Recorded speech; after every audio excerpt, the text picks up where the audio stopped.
And over the next coming weeks, we're going to be previewing different students' films, and we're going to be starting off with Jordan Cole's, and it's called Death from Above.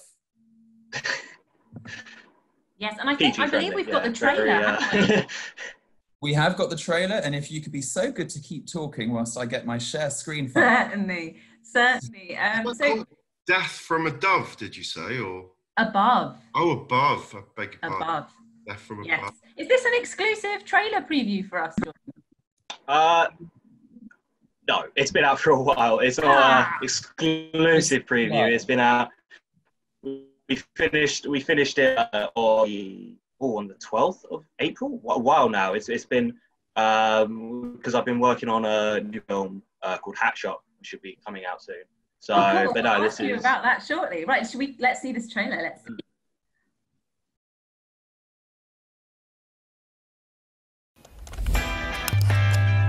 Come on, smile for the camera. Stop stressing, it's going to be fun. Sorry, I'm just nervous.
Wow.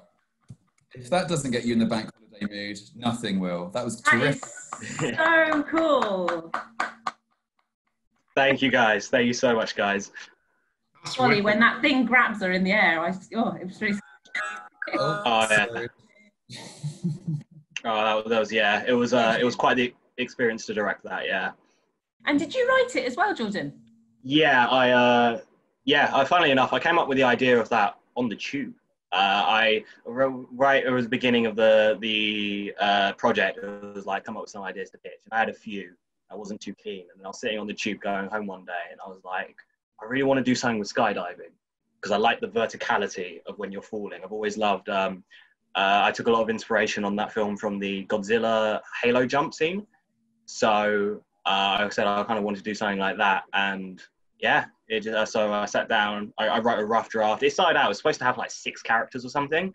And then as the project went on, we simplified it down to make it much more doable and also just refine the edges because I think simple is better sometimes.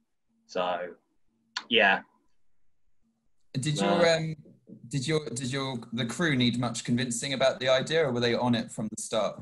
Yeah, because coming up to pitch it, I knew it was a crazy idea to come up to, because I had to pitch it in front of the whole class. It was a crazy idea. And when I say it in words, it's like, all right, guys, so the people are going to jump out an aeroplane and the monster's going to grab them in the air. And then, the camera's going to be a 1-track follow. Like, that sounds insane. No one was down for it. So what I did for the pitch is I created a previs, a really rough sort of 3D layout previs to sort of get the idea of what I wanted to do. I gave it a pitch, we got together in our teams. And what was really fantastic about that project is the original idea I had and the final project are a completely different box of frogs. Like, the team contributed so much, so well. I remember in the early stages of the project, we would spend, I think we missed an entire lunch. At 12:30 went, the other 2 groups went out for lunch. And my group and us were still sitting there going through each beat of the story, trying to work out what works, what doesn't. and it was a fantastic project. I was so blessed with the people I got to work with, because everyone put you can tell it's a good team from the trailer. You can tell there's been a lot of detail and a lot of thought gone into every shot there. Yeah, it's a really collaborative thing, isn't it, working on any sort of filmic project? Yeah, it was a bit different for me, because I've worked in group projects before. This is the first time where it's like you're a director, when, you know, whatever you say goes. And I was like, oh, it's too much power. But I found being a director, you worked best when your team was like behind you, when they were motivated with the idea, you felt motivated. So I was willing to sort of let go of some ideas I had. I mean, at one point we sort of pitched the idea of having eggs in the cave and doing little monsters, so there's more of a consistent threat. But the team was like, no, we can't animate that. Please don't make us do that. I'm like, you're right, guys. Let's keep it simple. So maybe you can bring the babies in for the sequel. Oh, I've got a whole franchise planned out. Okay, we've got 10 films. We've got Death from Above 2, Death from Below. Death from the left, Death from the right. Right. Have you approached Netflix yet? I bet they'd commission that. It's a weird idea. I was thinking about it, because it's an animated film and the characters look like they're from Pixar. The hyper-realistic graphics and some of the blood and some of the sort of gore in it, it's a very sort of unique looking product, because the environment, the island, is all rendered on Unreal Engine, so it looked like fantastic in some shots. Like we didn't make the island, we got an asset off the Epic on the Unreal Store. But yeah, no, I think sort of horror animation could be a niche market to go in the next like so many years. I don't know, it could work out, because I'm always striving to be different. I don't want to do something that someone else has already done. I want to like take an idea and I want to flip it on its head. Yeah. That's how kind of came up with this. It was like, you know, yeah, cartoony sort of Pixar looking characters, but they're getting beat up. Like in the trailer, you can see that we put effort to show that the character's getting more beat up as the trailer goes along. So he starts off clean, then he gets muddy, and then we ended up texturing in like cuts, bruises for both characters. So yeah, it was. If there's one piece of advice you could give to your younger self who was starting this from what you've learned, listen to people. That's the advice I'd give myself. A younger version of myself. Even going back to the beginning of first year, I was stubborn.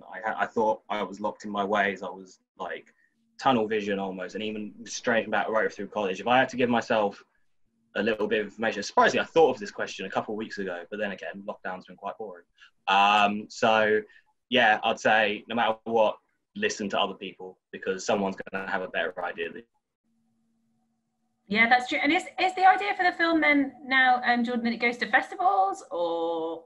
Yeah, so we were a finalist in the International Monthly Film Festival. Oh, so congratulations. It was great, because I did a bit of background on the contenders. We were the only film from the UK. We were the only film that was animated, and we're the only film done by students.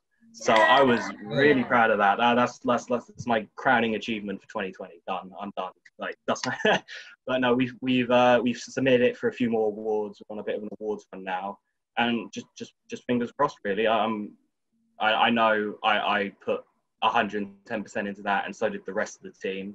So wherever it falls, I think I'll just be happy to know that I was happy to put it out there. There's nothing I regret from that project. Amazing. And you were saying there just before we broadcast that you've got another project that you're working on now. Yes, Hat Shop. I'm not the director. I am the CG lead, so I'm handling a lot of the technical stuff. But Hat Shop is it's not a horror. It's a very comedic story about a robot that wants to buy a hat.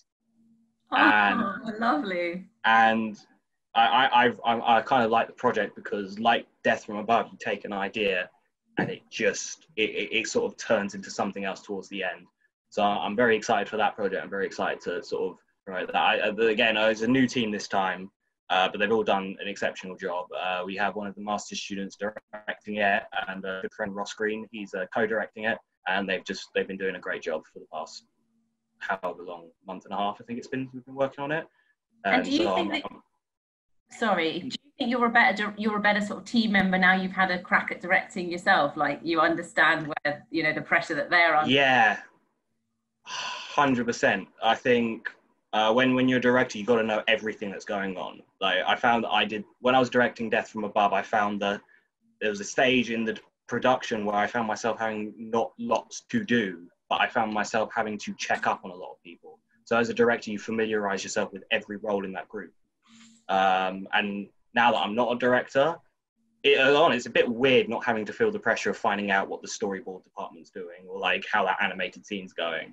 But like, no, I have a lot more fan respect for sort of anyone, producer, director, even storyboard artists, because the storyboard artists for Death from Above, incredible. We got some really nice storyboards. It really helped the progression of the story and how we were framing things. So yeah, no, I think being a director, you find that you have a lot more respect for every team member and what they do, even if it's like, oh, they just draw pictures. Like, oh no, that's really crucial. We need that. Like, yeah. Well, thank you very much for joining us. We want you to check the next film you've got to plug. We'll definitely have it on. I love 100%. film.